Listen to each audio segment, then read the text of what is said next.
എൻ്റെ പേര് കഥയുടെ വരും സന്ദർഭങ്ങളിൽ പറയാം. കണ്ണൂരാണ് സ്ഥലം. ഞാൻ ബാംഗ്ലൂരിൽ ഒരു ജർമ്മൻ കമ്പനിയായ സീമെൻസിലെ L3 ലെവൽ IT സപ്പോർട്ടറായി ജോലി ചെയ്യുന്നു. വീക്കെൻഡ് 2 ദിവസം ലീവുള്ളതുകൊണ്ട് ഞാൻ മിക്കവാറും എല്ലാ ശനിയും ഞായറും ആണ് നാട്ടിൽ വരാറുള്ളത്. തിങ്കളാഴ്ച തിരിച്ച് ഡ്യൂട്ടിക്ക് കയറാനുള്ള വിധത്തിൽ വരും. പക്ഷേ ഈ തവണ, അതായത് കഴിഞ്ഞ ആഴ്ച, എനിക്ക് ശനിയാഴ്ച രാത്രി തന്നെ തിരിച്ച് ബാംഗ്ലൂർക്ക് വരേണ്ടി വന്നു. ഞാൻ സ്ഥിരം വരാറുള്ള ബസ്സിലെ പരിചയക്കാരനായ ഡ്രൈവർ ചേട്ടനെ കൊണ്ട് എനിക്കൊരു സീറ്റ് തരപ്പെടുത്തി വെച്ചിരുന്നു. ഓൺലൈനിൽ ചെയ്യുന്നതിനേക്കാൾ പുള്ളിയെ വിളിക്കുന്നത് കൊണ്ട് എനിക്ക് ഉപകാരങ്ങളൊക്കെ ഉണ്ടാവാറുണ്ട്. നല്ല ചിക്സൊക്കെ ഒറ്റയ്ക്ക് പോകുന്നുണ്ടെങ്കിൽ പുള്ളി അവരുടെ തൊട്ടടുത്തുള്ള സീറ്റ് എനിക്ക് തരപ്പെടുത്തി തരും. പകരം ഞാൻ പുള്ളിക്ക് ഇടയ്ക്കൊക്കെ ഒരു കുപ്പി ഓഫർ ചെയ്യാറുണ്ട്. ഇത് ഞങ്ങൾക്കിടയിൽ മാത്രം രഹസ്യമായ ഒരു ഡീലാണ്. ആളുകളുടെ ക്യാരക്ടർ നോക്കി ഞാൻ അവരിൽ പലരെയും മുതലാക്കാറുമുണ്ട്. പക്ഷേ സാഹചര്യം ഒത്തുവരുവാണെങ്കിലും വഴങ്ങുന്നവരുമാണെങ്കിൽ മാത്രം. റിസ്ക് ഒരിക്കലും എടുക്കാറില്ല എന്ന് മാത്രമല്ല, അതിനോട് താല്പര്യവുമില്ല. എടാ, ഇന്ന് ചിലപ്പോൾ നിനക്കൊരു കോളിന് ചാൻസ് ഉണ്ട്. 14-ൽ ഒരു സ്ത്രീ ബുക്ക് ചെയ്തിട്ടുണ്ട്. 15 കാലിയാണ്. നിനക്കത് ഞാൻ സെറ്റാക്കിയിട്ടുണ്ട്. ബസ്സിലെ ചേട്ടൻ എന്നെ വിളിച്ചു പറഞ്ഞു. ഏതെങ്കിലും മെരുങ്ങുന്ന ഒന്നായിരിക്കണേ, വേറെ ഒരു ഡിമാൻഡുമില്ല. അവിടെ എത്തും വരെ ബോറടിച്ചിരിക്കേണ്ടല്ലോ, ഞാൻ മനസ്സിലോർത്തു. ഞാൻ കണ്ണൂർ ടൗണിൽ നിന്നായിരുന്നു ബസ്സിൽ കയറേണ്ടിയിരുന്നത്. 9:10 ആയപ്പോഴേക്കും ബസ്സെടുത്തു. എൻ്റെ സീറ്റിൻ്റെ തൊട്ടടുത്തിരിക്കേണ്ട സീറ്റിൽ അപ്പോൾ ആൾ കയറിയിട്ടുണ്ടായിരുന്നില്ല. ചിലപ്പോൾ കുറച്ചപ്പുറത്ത് നിന്ന് എവിടുന്നെങ്കിലും കയറേണ്ടതായിരിക്കും. എങ്കിലും ഞാനൊരു സംശയത്തിന് ഡ്രൈവർ ചേട്ടനെ വിളിച്ചു. ആളെവിടെ കാണുന്നില്ലല്ലോ, ഞാൻ പോസ്റ്റാകുമോ? ഇല്ലടാ, അവർ മട്ടന്നൂരിൽ നിന്ന് കയറേണ്ടതാ. പിന്നെ ചെറുപ്പക്കാരി പെൺപിള്ളേരൊന്നുമല്ല, ഒരു സ്ത്രീയാണ്. ബുക്കിംഗ് ലിസ്റ്റ് 43 വയസ്സെങ്ങാണ്ടാണ് കണ്ടത്. നിൻ്റെ ഭാഗ്യം പോലെ ഇരിക്കും. ചേട്ടൻ അതും പറഞ്ഞ് ഒരു ചിരി ചിരിച്ചു ഫോൺ കട്ട് ചെയ്തു. മട്ടന്നൂരിലേക്ക് ഒരു 30 കിലോമീറ്റർ കൂടിയുണ്ട്. എങ്ങനെ പോയാലും ഒരു 3/4 മണിക്കൂറാകും.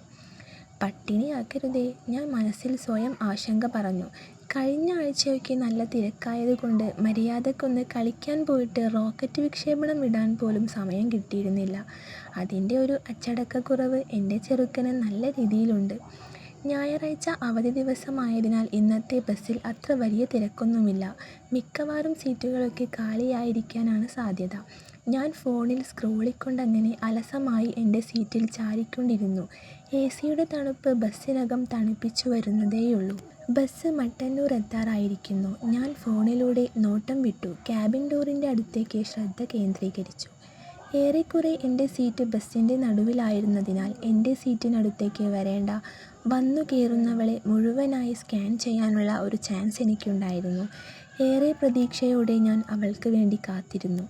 ബസ് നിർത്തിയപ്പോൾ 2-3 പേർ കയറി. 2 പുരുഷന്മാർ എൻ്റെ സീറ്റിന് 3 സീറ്റ് മുന്നിൽ വന്നിരുന്നു. ഞാൻ കാത്തിരുന്ന ആ അജ്ഞാത സ്ത്രീ ഏറ്റവും അവസാനത്തിൽ കടന്നു വരുന്നത് ഞാൻ കണ്ടു. വാവ്, ആദ്യ കാഴ്ചയിൽ തന്നെ എൻ്റെ ടെൻഷൻ മാറിക്കിട്ടി. സുന്ദരിയായ ഒരു ആൻറ്റി. കണ്ടാൽ നേരത്തെ ചേട്ടൻ പറഞ്ഞ അത്ര പ്രായമൊന്നും തോന്നില്ല. ഒരു കേരളീയ ഐശ്വര്യം നിറഞ്ഞു നിൽക്കുന്ന ഒരു ചേച്ചി. വൃത്തിയായി ഉടുത്ത സാരിയാണ് വേഷം. എങ്കിലും ആ അംഗലാവണ്യം എന്നെ ഏറെ ആകർഷിച്ചു. ചേച്ചി ഓരോ സീറ്റും തിരഞ്ഞ് ചേച്ചിയുടെ സീറ്റ് നമ്പർ നോക്കി എൻ്റെ തൊട്ടടുത്ത സീറ്റിനടുത്ത് വന്നു. ഒരു പുഞ്ചിരിയോടെ ചോദിച്ചു, ഇതാണോ എൻ്റെ സീറ്റ്? ഞാനിവിടെ ഇരുന്നോട്ടെ? അപ്പോഴാണ് ഞാൻ ശ്രദ്ധിച്ചത്, ചേച്ചി ഇരിക്കേണ്ട സീറ്റിൽ ഞാൻ എൻ്റെ ചെറിയ വാട്ടർ ബോട്ടിലും എൻ്റെ ഒരു കുഞ്ഞു ബാഗും വെച്ചിരുന്നു.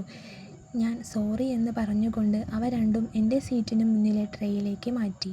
ചേച്ചി ഒരു താങ്ക്സ് പറഞ്ഞു സീറ്റിലിരുന്നു. ഞങ്ങൾ ഒന്നുകൂടി പരസ്പരം നോക്കി പുഞ്ചിരിച്ചു. ചേച്ചിയിൽ നിന്നും ഉയർന്നു വന്ന യാർഡ്ലിയുടെ ഒരു ലൈറ്റ് പെർഫ്യൂമിൻ്റെ മണം എനിക്ക് ഏറെ ഇഷ്ടമായി. ചേച്ചിയുടെ വിരിഞ്ഞു വിളവെത്തിയ ചക്ക അവരുടെ സീറ്റിൽ ഉൾക്കൊള്ളാനാകാതെ എൻ്റെ ഇടുപ്പിലും ചേർന്നൊട്ടിക്കൊണ്ട് ഇരിപ്പിടം പങ്കിട്ടു. കണ്ടിട്ട് ചേച്ചി അത്ര ജാടക്കാരിയായിട്ട് തോന്നുന്നില്ല. ഞങ്ങൾക്കിടയിൽ ഒരു സംഭാഷണമുണ്ടാക്കാൻ വേണ്ടി എന്തെങ്കിലും വളിച്ച ചോദ്യങ്ങൾ ചോദിക്കാൻ എനിക്ക് താല്പര്യമില്ലായിരുന്നു.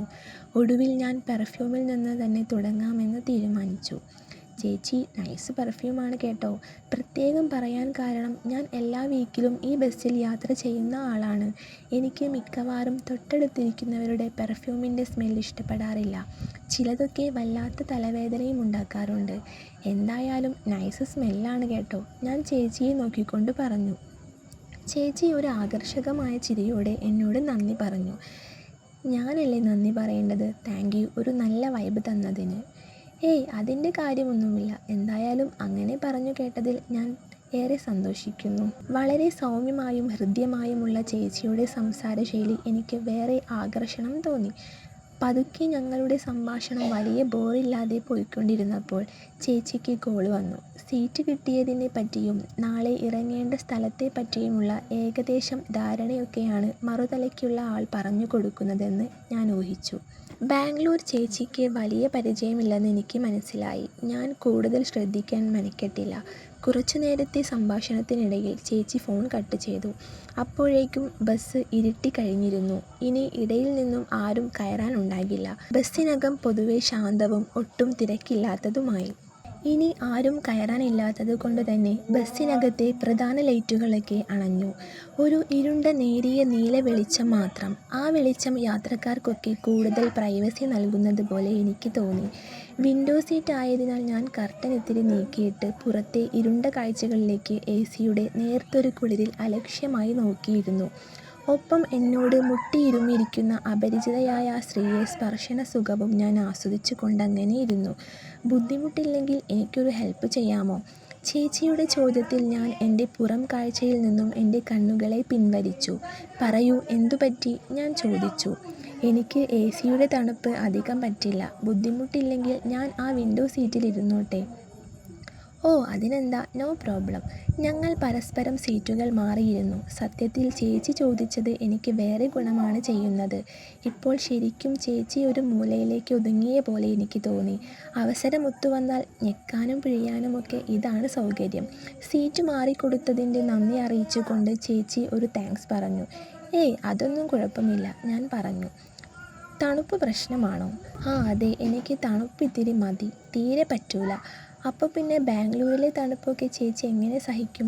സത്യത്തിൽ ഞാൻ ആദ്യമായിട്ടാണ് ബാംഗ്ലൂർക്ക് പോകുന്നത്. മോൾ അവിടെയാണ് ജോലി ചെയ്യുന്നത്. ഇന്നലെ അവൾ വണ്ടിയിൽ നിന്നും സ്ലിപ്പായി വീണിരുന്നു. കാലിന് ചെറിയൊരു പരിക്കുണ്ട്. 2-3 ആഴ്ച എന്തായാലും റെസ്റ്റ് വേണമെന്നാണ് ഡോക്ടർ പറഞ്ഞത്. കാലിന് ഉളുക്കുണ്ട്. എന്തായാലും 2 ആഴ്ച ജോലിക്ക് പോകാൻ പറ്റില്ല. നാട്ടിൽ വരാൻ പറഞ്ഞിട്ട് അവൾ കേൾക്കുന്നുമില്ല. അവിടെയാകുമ്പോൾ അത്യാവശ്യം നോക്കാൻ ഫ്രണ്ട്സൊക്കെയുണ്ട്. നാട്ടിൽ വരുന്നതിലും ഭേദം അവിടെ തന്നെ ഇരിക്കുന്നതാണ് നല്ലതെന്നാണ് അവൾ പറയുന്നത്. പക്ഷേ എനിക്ക് മനസ്സുറക്കുന്നില്ല അവളെ കാണാഞ്ഞിട്ട്. അതുകൊണ്ടാണ് ഞാൻ അങ്ങോട്ട് 2 ആഴ്ചത്തേക്ക് പോകാമെന്ന് വെച്ചത്. ഓഹോ അങ്ങനെയാണല്ലേ. അപ്പോൾ ചേച്ചിക്ക് ബാംഗ്ലൂർ എവിടെയാണ് പോകേണ്ടത്? അവളുടെ ഫ്ലാറ്റിൻ്റെ സ്ഥലം എനിക്ക് കൃത്യമായ പേരറിയില്ല. മടിവാള ഇറങ്ങാനാണ് അവൾ പറഞ്ഞത്. അവിടെ അവളുടെ കൂട്ടുകാരി വന്നു എന്നെ കൊണ്ടുപോകും. അപ്പോൾ കുഴപ്പമില്ല, ഞാനും അവിടെ തന്നെയാണ് ഇറങ്ങേണ്ടത്. ഞാൻ ഹെൽപ്പ് ചെയ്തോളാം. അറിയാത്ത സ്ഥലമല്ലേ. മകളുടെ കൂട്ടുകാരിയുടെ കയ്യിൽ ചേച്ചിയെ ഏൽപ്പിച്ചിട്ടേ ഞാൻ പോകുള്ളൂ. അത് കേട്ടപ്പോൾ ചേച്ചിക്ക് വളരെ സന്തോഷം തോന്നി. സത്യത്തിൽ ഞാൻ ഇറങ്ങേണ്ട സ്ഥലം മാറിപ്പോകുമോ എന്നായിരുന്നു എൻ്റെ ടെൻഷൻ. ഇപ്പോൾ അത് മാറിക്കിട്ടി. ഇനി പേടിക്കേണ്ടല്ലോ. ഞങ്ങളുടെ സംഭാഷണങ്ങൾ ഓരോ കാര്യങ്ങളെ ചുറ്റിപ്പറ്റി നീണ്ടുകൊണ്ടേയിരുന്നു. ചേച്ചി എൻ്റെ സാന്നിധ്യം കൂടുതൽ ആസ്വദിക്കുന്നതായി എനിക്ക് മനസ്സിലായി. സംഭാഷണങ്ങൾ ഓരോന്നായി നീട്ടിപ്പരത്തി പറയുന്നില്ല. അതിൻ്റെ ആവശ്യവുമില്ല എന്ന് തോന്നുന്നു. ഞങ്ങൾ പരസ്പരം അങ്ങോട്ടും ഇങ്ങോട്ടും കൂടുതൽ പരിചയപ്പെടുത്തിയും ഓരോന്ന് സംസാരിച്ചും കൊണ്ടേയിരുന്നു. ചേച്ചിയെക്കുറിച്ച് മനസ്സിലാക്കിയത് കൊണ്ട് ചുരുക്കം പറയാം. ചേച്ചിക്ക് ഒരു മോളാണുള്ളത്. ഞാൻ പറഞ്ഞതുപോലെ അവൾ ബാംഗ്ലൂരിൽ 2 വർഷമായി ജോലി ചെയ്തു വരുന്നു. മകളുടെ കല്യാണം കഴിഞ്ഞിട്ടില്ല. ചേച്ചി നാട്ടിലെ ഒരു സ്കൂളിലെ ഹൈസ്കൂൾ അധ്യാപികയാണ്. ഭർത്താവ് 4 വർഷം മുന്നേ മരിച്ചുപോയി. വീട്ടിലിപ്പോൾ ചേച്ചിയും അമ്മയും മാത്രമേയുള്ളൂ. ചേച്ചി ബാംഗ്ലൂരിൽ വന്നപ്പോൾ അമ്മയെ ചേച്ചിയുടെ അനിയത്തിയുടെ വീട്ടിലാക്കിയിട്ടാണ് വരുന്നത്. പെട്ടെന്നൊരു കടന്നുകയറ്റം ചേച്ചിയിലേക്ക് എനിക്ക് പറ്റില്ല. എന്തായാലും സാവകാശം എടുക്കുമെന്നുറപ്പ്. അതിൽ എത്രത്തോളം വിജയിക്കുമെന്ന് എനിക്കിപ്പോൾ യാതൊരു ഉറപ്പുമില്ല. ചേച്ചിയുടെ സംസാരത്തിലും പെരുമാറ്റത്തിലും വളരെ മാന്യതയുള്ള ഒരു സ്ത്രീയായിട്ടാണ് എനിക്ക് തോന്നിയത്. എങ്കിലും ശ്രമിച്ചു നോക്കാം. ബസ്സിപ്പോൾ ചുരം കയറിക്കൊണ്ടിരിക്കുകയാണ്. അതുകൊണ്ട് തന്നെ അങ്ങോട്ടും ഇങ്ങോട്ടും മാറി മാറി തിരിയുന്ന വളവുകളിലെ ബസ് തിരിക്കുമ്പോൾ ഞങ്ങളും പരസ്പരം മുട്ടിരുമ്മുന്നുണ്ടായിരുന്നു. ചേച്ചിക്ക് നന്നായി തണുക്കുന്നുണ്ടല്ലേ? ഞാൻ ചോദിച്ചു. തണുപ്പിപ്പോൾ കൂടി വരുന്ന പോലെ തോന്നുക. അവിടെ എത്തും വരെ സഹിക്കുക തന്നെ. ഇനി അങ്ങോട്ട് തണുപ്പ് എന്തായാലും കുറയില്ല. അവിടെ ചെന്നാലും ഇതൊക്കെ തന്നെയായിരിക്കും അവസ്ഥ. സാധാരണ ബസ്സിൽ ബ്ലാങ്കറ്റ് ഉണ്ടാകാറുള്ളതാണ്. ഇന്നെന്തോ സീറ്റിൽ കാണുന്നില്ല. ഞാൻ മുന്നിലെ ക്യാബിനിൽ പോയി ഡ്രൈവറോട് ചോദിക്കണോ? എനിക്ക് പരിചയമുള്ള ആളാണ്. ഞാൻ ചേച്ചിയോട് ചോദിച്ചു. ഏയ് വേണ്ട, ചോദിക്കേണ്ട, സാരമില്ല, അഡ്ജസ്റ്റ് ചെയ്യാം, കുഴപ്പമില്ല, ചേച്ചി പറഞ്ഞു. ബുദ്ധിമുട്ടില്ലെങ്കിൽ എൻ്റെ ബ്ലാങ്കറ്റ് ഉണ്ട്, നമുക്കത് ഷെയർ ചെയ്യാം എന്നും പറഞ്ഞുകൊണ്ട് സീറ്റിൽ നിന്നു ഞാൻ എഴുന്നേറ്റു. ഡെക്കിൽ വെച്ചിരുന്ന ബാഗിൽ എൻ്റെ ഡബിൾ ബ്ലാങ്കറ്റ് എടുത്തു ചേച്ചിക്ക് കൊടുത്തു. ഇഷ്ടക്കുറവില്ലെങ്കിൽ ഇത് ഉപയോഗിച്ചോളൂ. അപ്പോൾ നിനക്ക് വേണ്ടേ? അതിൽ കുഴപ്പമില്ല ചേച്ചി, എനിക്ക് ശീലമായി ഈ തണുപ്പൊക്കെ. ചേച്ചി നന്നായിട്ട് പുതച്ചോളൂ. വല്ല ജലദോഷമോ പനിയോ വരുത്തണ്ട, കാലാവസ്ഥ ശീലമില്ലാത്തതല്ലേ. ഞാൻ ഇത്തിരി മാന്യത കയ്യിൽ നിന്നും ഇട്ടുകൊണ്ട് ചേച്ചിയുടെ മുന്നിൽ നല്ല പിള്ള ചമഞ്ഞു. എങ്കിലും ചേച്ചിയോടൊപ്പം ആ ബ്ലാങ്കറ്റ് ഒരുമിച്ച് പങ്കിടാൻ എനിക്ക് വല്ലാത്ത കൊതിയുണ്ടായിരുന്നു. ചേച്ചി എൻ്റെ ബ്ലാങ്കറ്റ് വാങ്ങി കഴുത്തോളം പുതച്ചുകൊണ്ട് എന്നോട് പറഞ്ഞു, ഒത്തിരി നീളമുണ്ടല്ലോ ഇതിന്. ഒരു വശം എനിക്ക് നീട്ടി ചേച്ചി പറഞ്ഞു, ഷീല എന്ന് വെച്ച് സുഖം പിടിച്ചു വരുത്തണ്ട, അവിടെ തന്നെയല്ലേ താമസിക്കുന്നേ, ഞങ്ങൾ നന്നായി പരിചയപ്പെട്ടിരുന്നു എന്ന് നേരത്തെ പറഞ്ഞത് ഓർമ്മയുണ്ടല്ലോ. എന്നെക്കുറിച്ച് ചേച്ചിയോട് ഞാനും വിശദമായി പറഞ്ഞിരുന്നു. വയ്യാണ്ടായാൽ ആരും ഉണ്ടാകില്ലല്ലോ നോക്കാൻ അവിടെ. മര്യാദയ്ക്കിത് വാങ്ങി പുതച്ചോ നീ. അത് കേട്ടപ്പോൾ സ്വാതന്ത്ര്യത്തോടെയും അധികാരത്തോടെയും ചേച്ചി പറഞ്ഞതുപോലെ എനിക്ക് തോന്നി. കാര്യങ്ങൾ ഏറെക്കുറെ ഉദ്ദേശിച്ച രീതിയിൽ നടക്കുമെന്ന് മനസ്സ് പറയാൻ തുടങ്ങി. പുതപ്പിൻ്റെ ഒരറ്റം വാങ്ങി ഞാനും ആ ബ്ലാങ്കറ്റിനകത്തു കയറിപ്പറ്റി. സത്യത്തിൽ ബ്ലാങ്കറ്റ് പുതച്ചപ്പോഴാണ് സത്യം മനസ്സിലായത്. AC-യുടെ തണുപ്പിൽ തമ്മിൽ ചേർന്ന് കൂട്ടിയിരുമുന്നുണ്ടായിരുന്നെങ്കിലും ബ്ലാങ്കറ്റിനകത്തു കയറിയപ്പോഴാണ് ചേച്ചിയുടെ ചൂട് എന്നിലേക്ക് പടർന്നു പന്തലിച്ചത്. ബസ്സിൻ്റെ വളവിലും തിരിവിലുമൊക്കെ ആ ഞരക്കത്തിൽ ഞാൻ ചേച്ചിയോടടുത്തേക്ക് അറിയാത്തവണ്ണം കൂടുതൽ ചേർന്നിരുന്നു. അവരിൽ നിന്നും എതിർപ്പൊന്നും ഉണ്ടായിരുന്നില്ല. എനിക്കും കൂടുതൽ ധൈര്യം കിട്ടിയതുപോലെ പെട്ടെന്നാണ് റോഡിൽ ഒരു ഒറ്റയാൻ വന്നു കയറിയത്. പെട്ടെന്ന് ഡ്രൈവർ ബ്രേക്ക് പിടിച്ചതും എൻ്റെ കൈ അറിയാതെ പോയി ചേച്ചിയുടെ അതിൽ ഹോണിലടിച്ചതും ചേച്ചി ഒന്ന് ഞെട്ടിയെങ്കിലും പെട്ടെന്നുണ്ടായ ബ്രേക്കിടൽ കൊണ്ടായതാണെന്ന് അവർ കരുതി കാണും. എന്നെ ഒരു കള്ളനോട്ടം നോക്കി ചെറുപുഞ്ചിരിയോടെ വിൻഡോയിൽ കൂടെ പുറത്തോട്ട് മുഖം തിരിച്ചു. അതെനിക്ക് തന്ന സിഗ്നലാണെന്ന് മനസ്സിലായി. ഞാൻ അയ്യോ ചേച്ചി, അറിയാതെ തട്ടിയതാ. പെട്ടെന്ന് ബസ് ബ്രേക്കിട്ടപ്പോൾ ഞാൻ കൊച്ചുകുട്ടികളെപ്പോലെ അവരോട് കൊഞ്ചി പറഞ്ഞു. താൻ പേടിക്കണ്ട, അതിന് ഞാനൊന്നും പറഞ്ഞില്ലല്ലോ. താൻ വേണമെന്ന് കരുതിയല്ലല്ലോ ചെയ്തത്, അറിയാതെ സംഭവിച്ചതല്ലേ. അതൊക്കെ മനസ്സിലാക്കാനുള്ള ശേഷി എനിക്കുണ്ട്. അങ്ങനെ പറയുമ്പോഴും അവർ ചെറുതായിട്ടൊന്ന് ചിരിക്കുന്നുണ്ടായിരുന്നു. ഞാൻ ഉള്ളിൽ ധൈര്യം സംഭരിച്ചുകൊണ്ട് അവർ മാത്രം കേൾക്കുന്ന രീതിയിൽ ശബ്ദം താഴ്ത്തി പറഞ്ഞു, എന്താ ചേച്ചി, ചേച്ചിക്ക് ഇഷ്ടമായോ? അത് കേട്ടതും ആദ്യമൊന്ന് അവർ ഞെട്ടിയെങ്കിലും അവളും ഒരു പെണ്ണല്ലേ, അതും 4 വർഷത്തോളമായി ഒന്നും തന്നെ നടക്കാത്ത പെണ്ണ്.